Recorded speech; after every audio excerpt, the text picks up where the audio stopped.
Hi, my name is Kyla Glasser, and I teach at Off Junior High in Searcy, Arkansas, and I teach physical science in 7th and 8th grade science.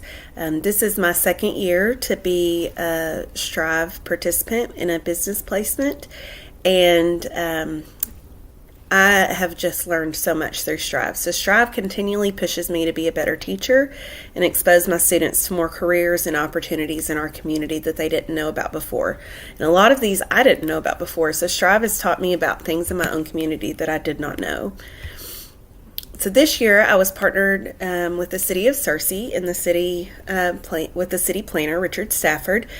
He's this guy in the plaid shirt and this picture here, and throughout that placement I was exposed to multiple problems and had to work through those problems with different community members, the mayor, different people all involved in all of these things, including civil engineers, which this guy right here is one of those. And so while we were doing this, we also were part of grant writing. So Searcy is doing these huge major projects right now, trying to grow our city and trying to get more businesses to come to our city. But with growth, we also have erosion issues. So we were having some erosion in our parks problems. So we had meetings with the parks director to try to prevent that erosion. We had a city street washout while I was part of this. We had to figure out, how do we close the street? How do we communicate with everybody? How do we repair that? But during all of that, we also got notified that we were awarded a huge national grant, and multi-million-dollar grant, over $4 million for our city to plan a new bicycle route. And so I was part of that and planning that and getting some of those things going and figuring out, how do we get the money? What do we spend the money on? Who do we contact? All of those things. But we were part of the news when we got interviewed by the news several times with things going along those lines. And so I took that erosion issue that was a major issue in our city, and I created a lesson off of that. And during that lesson, I had the city planner and the civil engineer that we worked most closely with to come and talk to our students about things going on in our city and what they do to help, like what STEM careers that they have and how they help prevent issues like erosion, but also other issues, and how city code can help prevent some of these types of problems. And after they came and spoke, I gave my students a jigsaw where they each researched a different career. I'd done all the research, but they broke apart. They went to these different groups, talked about what those different careers in Searcy do, like our Parks and Rec director, what our city planner does, what our city engineer does, what a civil engineer does, all focusing on that topic of erosion and how they can prevent that. And so they learned about that career, and then they went back to their original group and shared. And so in a short amount of time, they had done research on 6 different careers and how they all work together to solve one problem. And so after that, they researched different solutions for erosion and different types of erosion and what causes those different types of erosions. I had them go out in the city with digital cameras that they could check out, and that they took pictures of examples of erosion and erosion design solutions. And then we even tested them on a stream table. And so on this next picture, you can see some different things. She clearly did not enjoy cleaning up that stream table.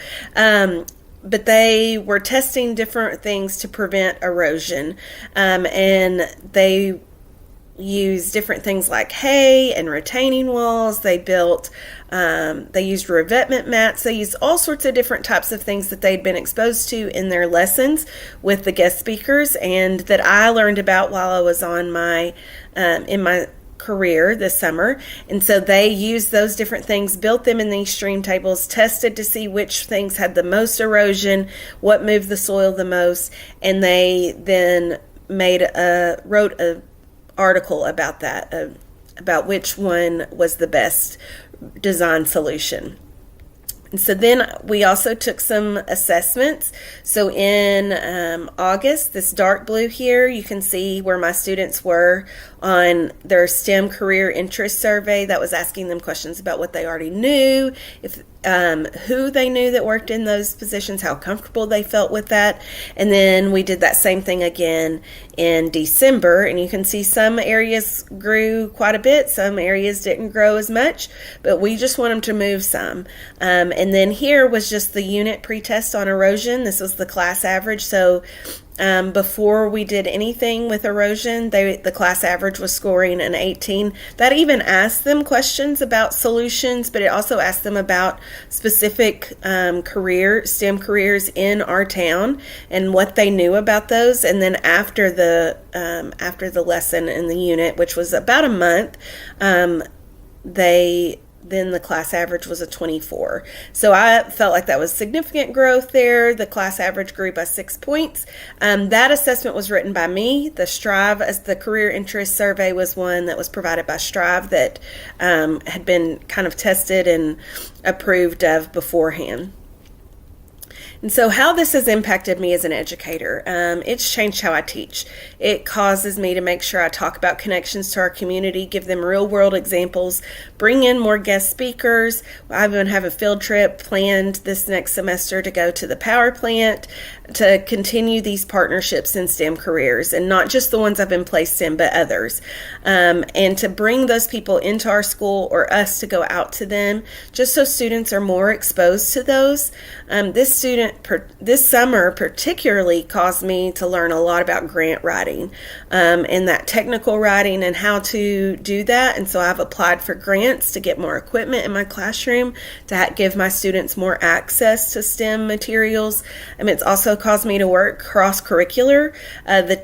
The day that the first day I did the stream test, I had a social studies teacher in my classroom helping me because they had just been talking about landforms. So she came in there and was talking about, hey, this ties right in with what we're talking about too. And it was just a great community building, just in our building, but also among our students and our faculty.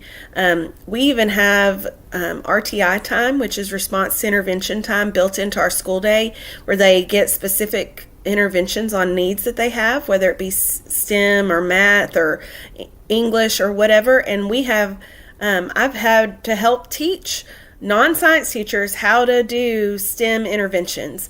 And so it's just made me a leader in our campus, a leader in our district, but also just a better educator. I would advise anyone who wants to be a participant in Strive. It is the best professional development I've ever been a part of. I think that everyone who is a STEM teacher who is interested in providing better education for themselves or for their students, that they need to be a participant in Strive and apply for that. Thank you.